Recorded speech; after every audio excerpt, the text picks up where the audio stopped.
Баршаңызға қайырлы күн достар, менің каналыма қош келдіңіздер. Бүгін сіздерге жасалу жолы өте оңай, түрі де өте әдемі көрінетін, балаларға да ересектерге де міндетті түрде ұнайтын, песочный болып шығатын гүл тәріздес печеньелердің рецептісімен бөлісемін.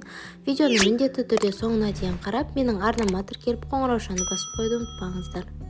Ең алдымен ұнымызды електен өткізіп дайындап аламыз. Оның үстіне мұздатқыштан алынған салқын сары майды ұнға осылай ауната отыра үккіштің үлкен жағымен өткізіп аламыз.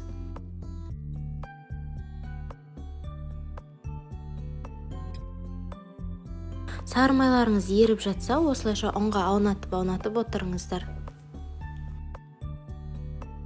Үкіштен өткізіп болғаннан кейін қолдың көмегімен осылайша ұн мен екеуін жақсылап майдалап ұнтақтап аламыз.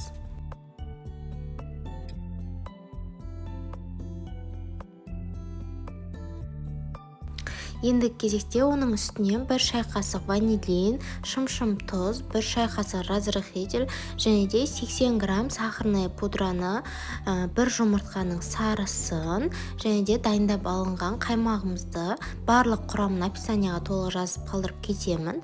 Салып, жақсылап осылайша бірінші қолдың көмегімен жайлап араластырып, жұмсақ қамыр етіп илеп аламыз. Ешқандай да бүйтіп басып отырудың қажеті жоқ. Осылайша жай ғана қолмен араластырсаңыздар, өзі бір-біріне жабысып әдемі қамыр болып шығады.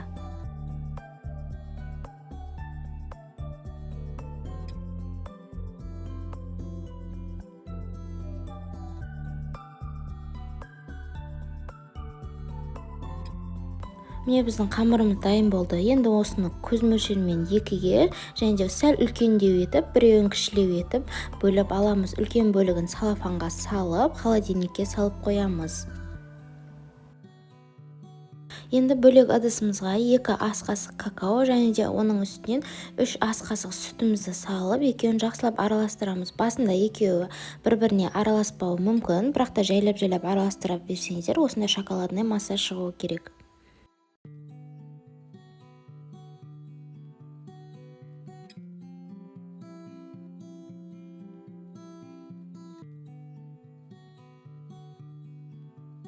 Кішкентай қамырымызды жаңағы ыдысымызға салып, осылай кішкене арасын ашық қылып, үстінен какаолы массамызды саламыз да, осылайша лопатаның көмегімен кішкене араластырып жібереміз. Егер сіздерде перчатка болса, перчаткамен араластырғандарыңыз дұрыс, себебі қолда қап-қара қылып жібереді. Менде перчатка болмай қалғандықтан мен қолмен араластырдым. Осылай жақсылап араластыра берсеңіздер, осындай кішкене сұйықтау қамыр шығады. Ұн сеуіп жіберіңіздер, егер қолдарыңызға қатты жабысып жатса. Енді бұл қамырымызды да алып, салафанға салып, холодильникке салып қоямыз.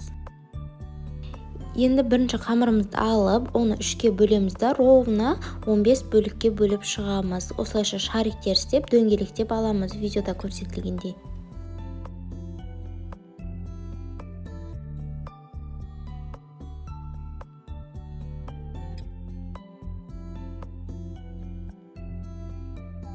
Әрқайсының граммы шамамен 30-35 граммдай болады.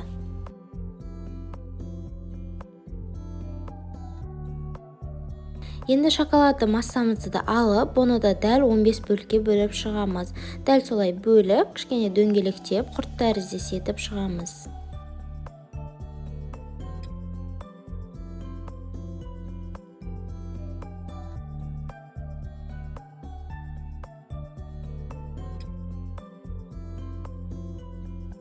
Екі қамырымызды дайындап алдық. Енді бірінші осылайша алып, видеода көрсетілгендей ешқандай оқтаудың қажеті жоқ. Қамыр өзі өте жұмсақ. Оның ортасына осы шоколадты қамырымызды салып, осылайша видеода көрсетілгендей ораймыз. Енді оны арғы бетіне аударып, қатты емес, кішкене ғана осылайша қолдың көмегімен сәл ғана басып шығыңыздар.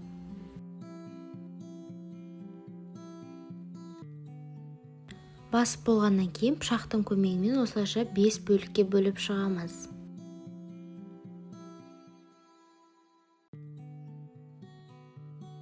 Енді видеода көріп тұрғандарыңыздай 2 шетін жай ғана осылай бір-біріне жабыстырсаңыздар, гүл тәріздес өте әдемі болады. Және де алынуы да оңай, алдын ала пергамент қағазына дайындап қоямыз. Тағы да бір рет видеода толықтай көрсетіп жіберейін. Алып, ортасына салып шоколадты массамызды осылайша кішкене жайып, 5 бөлікке бөліп, әдемілеп, шеттерін бір-біріне жабыстырып, гүл тәріздес етіп аламыз.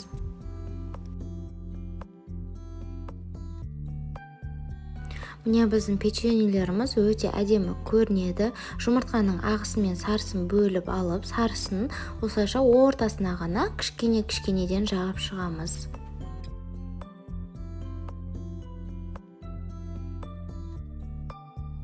Енді оның үстіне ортасына кішкене мак немесе қара күнжутты сеуіп жіберіңіздер. Әдемі көрінуі үшін қызып тұрған пеште 180 градуста 25 минутқа жіберіп аламыз. Міне біздің печенькаларымыз дайын болды. Түрі өте әдемі көрінеді. Оның үстінен кішкене сахарный пудра сеуіп жібереміз де отбасыларымызға ұсынамыз. Видеом ұнаған болса лайк басып, комментарий жазып кетіңіздер. Сіздермен болған арайлым.